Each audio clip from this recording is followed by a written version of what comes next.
ये जो अब दुनिया में इस वक्त भारत की रियासत जो कुछ कर रही है, या रियासती सतह पर जो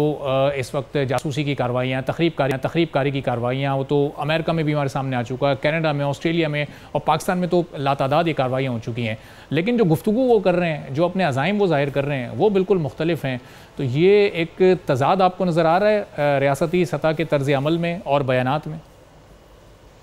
देखिए जी, लाइट नोट पे कहा जाता है आलमी सियासत में कोई क्या कह रहा है, इससे ज़्यादा अहमियत इस बात की है कि कोई कर क्या रहा है। और जो चाकिया की हिकमत अमली है उसमें यकीनी तौर पे जो बगल में छुरी और मुंह में राम राम के मिस्ताक आपको उनकी सफारतकारी, उसका अमली इजहार नज़र आता है। देखिए, पहले तो मैं मुख्तसरन ये बताना चाहता हूँ कि भारत के वज़ीर ख़ारजा क्यों आए थे, उनका मकसद और एजेंडा क्या था, ताकि हम हकीकत पसंदाना अंदाज में इस चीज़ को समझ सकें। देखें, SCO की जो समिट है ये पाकिस्तान की एक बहुत बड़ी कामयाबी है कि आलमी निज़ाम में जो इस वक्त तब्दीलियाँ आ रही हैं उसमें ये जो इवेंट है उसकी बड़ी कलीदी और तारीख साज अहमियत है। मैं उसके जो मतन है उसके ऊपर हम तफसील से बाद में बात करेंगे, लेकिन पहली बात मैं जो वाज़े करना चाहता हूँ वो ये है कि वज़ीर-ए-आज़म मोदी जो हैं इसी SCO समिट से चंद दिन कबल आसियान की समिट हुई थी जिसमें वो शरीक हुए थे। लेकिन SCO की समिट में जो कि हेड ऑफ स्टेट के लेवल की थी, उन्होंने अपने वज़ीर ख़ारजा को क्यों भेजा? तो मैं समझता हूँ कि ये एक बड़ा वाज़े पैगाम है अमेरिका के लिए भारत की जानिब से कि एक चीन और रूस की सरबराही में जो एक रीजनल ऑर्गेनाइजेशन उभर रही है, उसके मुकाबले में आसियान जो कि अमरीकी ज़ेर असर जो उसके हलीफ ममालिक का माशी ग्रुप है मशरकी एशिया का, उसमें अपना वज़न और उसको डालना ज़्यादा ज़रूरी समझता है। और जो मुस्तक़बिल की एशिया के अंदर तस्वीराती सफ़बंदी हो रही है, उसमें खुल के भारत ने ये साबित किया है कि वो अमेरिका के साथ खड़ा हुआ है। दूसरी बात मैं ये बताना चाहता हूँ, पिछले 6-7 साल में जितनी भी एक्सरसाइजेज हुई हैं, डायलॉग्स हुए हैं, मिलिट्री कोऑपरेशन की बात SCO में हुई है, उसमें रूस और चीन में भारत के जो मकासद और अज़ाइम हैं उसके हवाले से शदीद तहफ़्फ़ुज़ात पाए जाते हैं और उनमें इजाफा हो रहा है। और तीसरी बात ये है, जिस तरह आपने कहा कि भाई वो आए क्यों थे, वो आए इसलिए नहीं थे कि वो पाकिस्तान के साथ मुज़ाकरात शुरू करना चाहते हैं या कश्मीर में जुल्म सतम बंद करना चाहते हैं या पाकिस्तान के खिलाफ दहशतगर्दी की पुष्टपनाही बंद करना चाहते हैं, बल्कि वो इसलिए आए थे कि जनाब जो कंसेंसस डॉक्यूमेंट बने उसमें उनकी शिरकत की वजह से हम जो अपनी सफारती आदाब का ख्याल रखते हुए बहुत शिद्दत से उनकी मजम्मत ना करें, बहुत सख्त ज़बान इस्तेमाल ना करें। वो तो इसलिए आए थे ताकि जो कंसेंसस डॉक्यूमेंट है उसमें उनकी तशवीश को मद्देनजर रखा जाए। तो ये मकसद है। अच्छा, अब हम आते हैं कि उन्होंने क्या बात की थी। देखें, जब वो एक्सट्रीमिज्म की बात करते हैं, दहशतगर्दी की बात करते हैं, सेपरेटिज्म की बात करते हैं, तो यकीनी तौर पे उनका जो इशारा है वो पाकिस्तान की तरफ है। लेकिन ये एक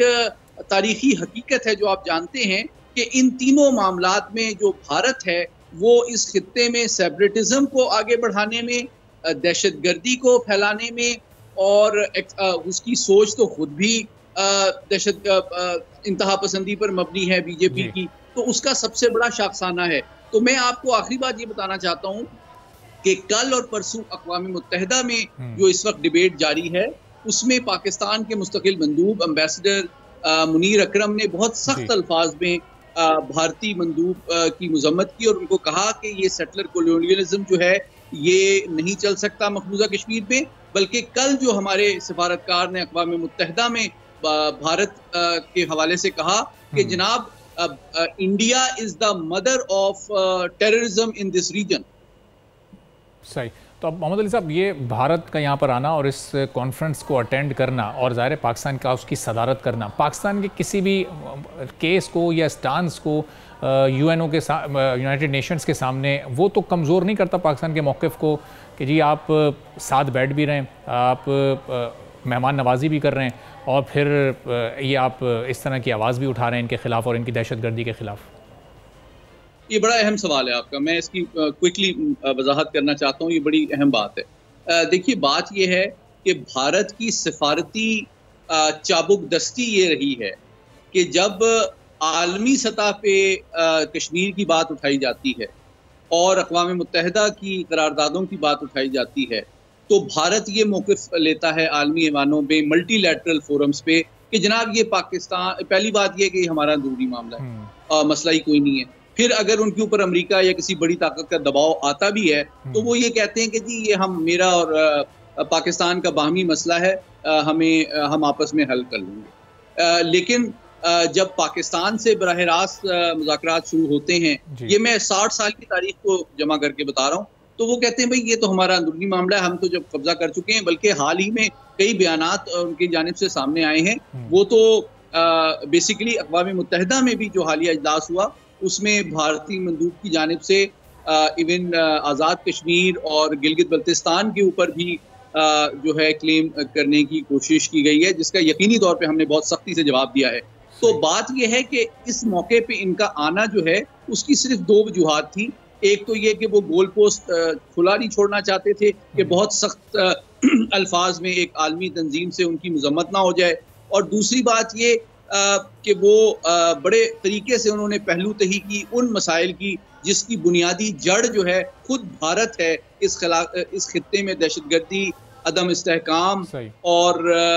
जो इंतहा पसंदी की तरवीज के हवाले से। सब्सक्राइब करें और बेल दबाएं ताकि कोई खबर रह न जाए।